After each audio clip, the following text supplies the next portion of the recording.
Thank you, Mr. President. Mr. President and members, having been a member of the Senate Education Committee really since 1999, I've had the opportunity to see all of the different types of provisions that we have made and enacted into law due to curriculum, due to testing, and I can tell you so much went into making sure that Texas really had a high level of rigor in their graduation plans. You see, we did that with the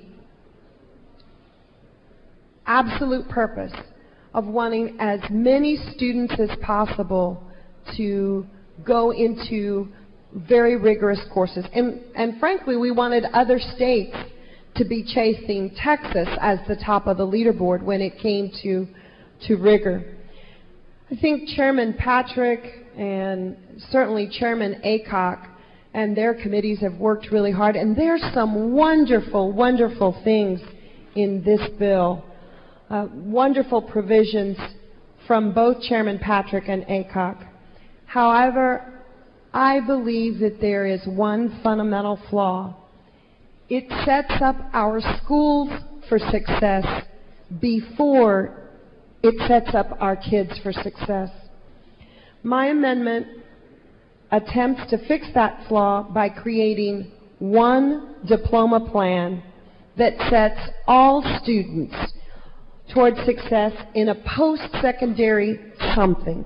Now that could be a 2-year associate's degree or community college. It could be a 4-year university. It could be a technical degree. It could be readiness for the military, or a certification or a licensure. But my amendment basically says to our state that all of our students should be equally engaged, that all of our students should be in that ballpark.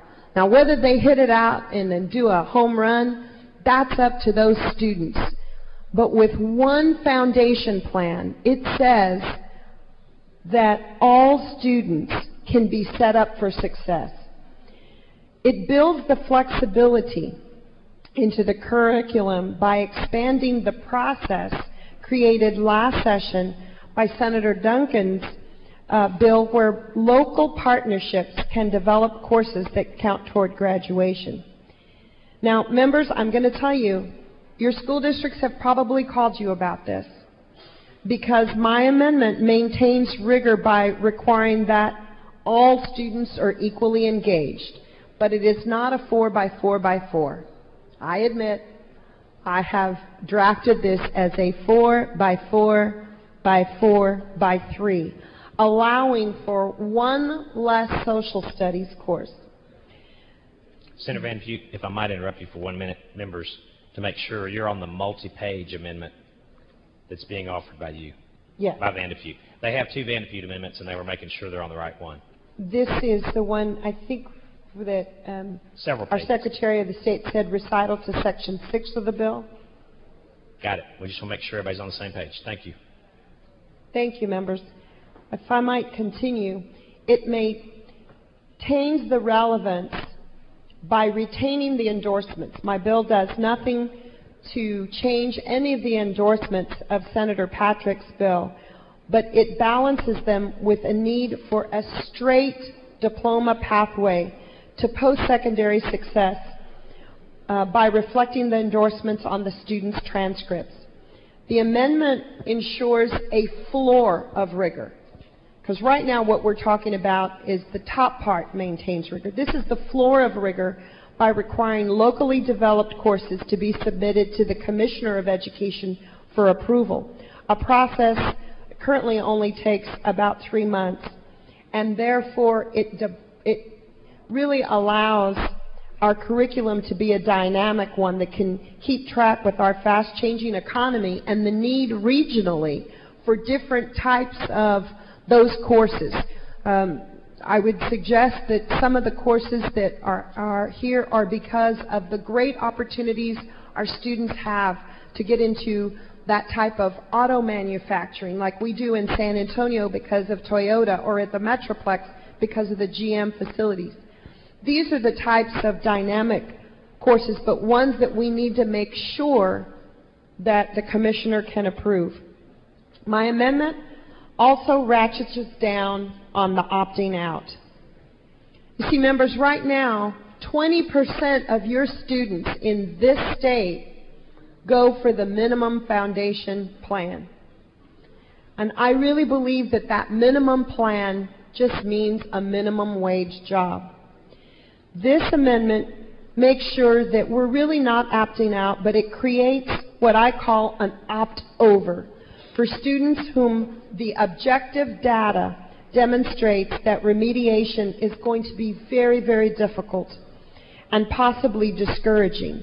So for these students, we do not provide them with less. We just provide them with something different. This way we will successfully transition every student from high school, what Dr. Danny King in the Rio Grande Valley says is to and through success.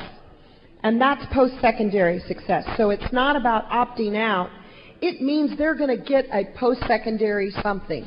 It alters only at that point their graduation plan. They're still going to have to get the credits, but with a different curriculum, and only because they are so very, very far behind. This is necessary because, members, right now, as I told you, only 80% of our students are on our current recommended or distinguished high school plan. So that means that 20% of our students are on a minimum plan. But I really must tell you about what that 20% look like. The representation of the... Senator, can we have a little order so we can... Absolutely. Listen? A little order on the floor, please. Thank you. Members, the 20% of students that are graduating on the minimum plan, if you look at the statistics of the demographics and look at our demographics of our state, it is alarming. Of those 20% that are on the minimum plan, 18% are African American, 36% are white, or what we call Anglo student, and 43% are Hispanic. On the other end of the spectrum, I'm going to give you the profile and the demographic of what is currently in the distinguished plan.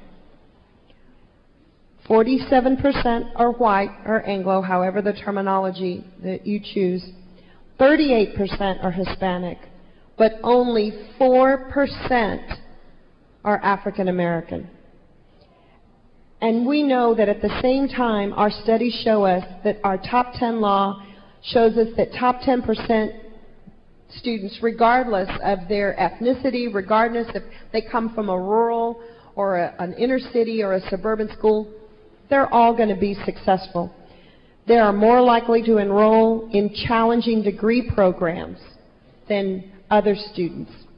They're also more likely to be in engineering or computer. So what I really want to do in this amendment is make sure that we've got all kids in that ballpark. All kids have that one foundation program. And I heard testimony in committee, and it broke my heart when people came to testify and would say, but Senator, a lot of the children in your districts, they just are not going to be able to do maybe the Algebra 2 or the high math. And I tell you, I find that quite insulting. Yes, I represent many Title I schools, many schools that are majority Hispanic. And with the flexibility put in, with the applied courses that make it relevant, I'm going to tell you, our kids can take Algebra 2 and they can succeed. Look at the success that is being done in Far San Juan Alamo with 98% of the kids that are even, I mean, if you look, he's up in the 90 percentile of those in the recommended plan graduating. Members, our kids can cut it, but only if we set that bar and we let them in, because if we are indeed at the 9th grade telling them, you get to pick out what endorsement you want. I can tell you from our history of the past Texas, my fear is that those minority students or that those students from very rural communities will only say, well, that's my option, to have that business and industry. And the business and industry endorsement is the only one really that doesn't have that. Certainly through the endorsements there is that level of rigor. So there's very slight difference, but what my amendment does is to make sure that our rigorous curriculum is working for the majority of the students. And I'm so concerned that those 20% that are in that minimum plan right now, we'll disguise it by something else. At a time when Latino students are more than 50% of the students enrolled in our public schools, we can't afford to go back to the past and glorify what was back then an undesirable outcome. Now, this is not the old career in tech. This is a business and industry endorsement. And I think in and of itself, it could be very, very rigorous. But by not having a 4 by 4 by 4 by 3, those students may not reach for the stars. I understand that the market both globally and locally is changing fast. And I like to say all the time that we can't even imagine what jobs are going to be needed in the next decade. 5 years ago, all of us weren't so dependent on our different PDAs. And if you talked about something that was 4G, most people thought it was a space in a parking lot. And if you talked about Twitter, they were thinking that you were talking about some sort of a sound. It would have been incomprehensible to think that we would need cybersecurity officers or web design applications.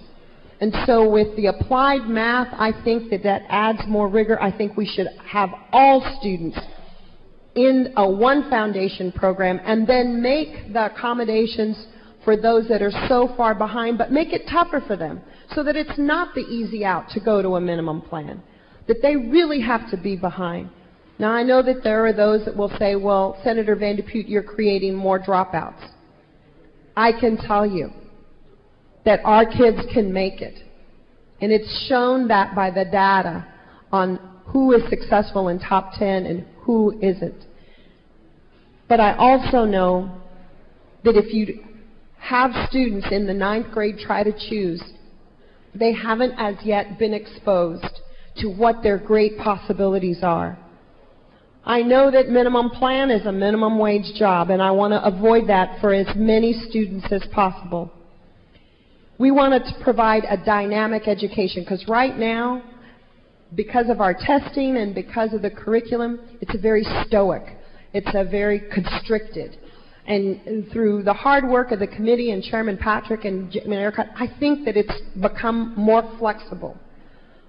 What I want to make sure that I do not believe that it is as rigorous as we do have now. And I just want to make sure with this amendment that we're not failing our kids because we're so afraid and concerned with failing ourselves. I want to put more emphasis on the student success than on the district success. And I say that with the greatest respect to our superintendents. I know that I want to make sure that we've got this as the ability, and I'm going to certainly yield to Chairman Patrick, and then I'd like to have a few closing statements unless there's some questions from other members. Mr. President, just a question of the author. Senator Van de Putte, yield. I yield. Thank you for your work on this. I know we've been working on parallel tracks. I think there are a lot of things in here that are worth exploring further. And in conference, I think we can take some of those ideas and look at those ideas. And I just appreciate your effort on this. You know, I feel strongly about what we've created and you've helped create in the Senate. But there isn't one answer. It's a collection of great ideas, and there's some ideas in there that maybe we can incorporate in what we're doing. So thank you for offering the amendment.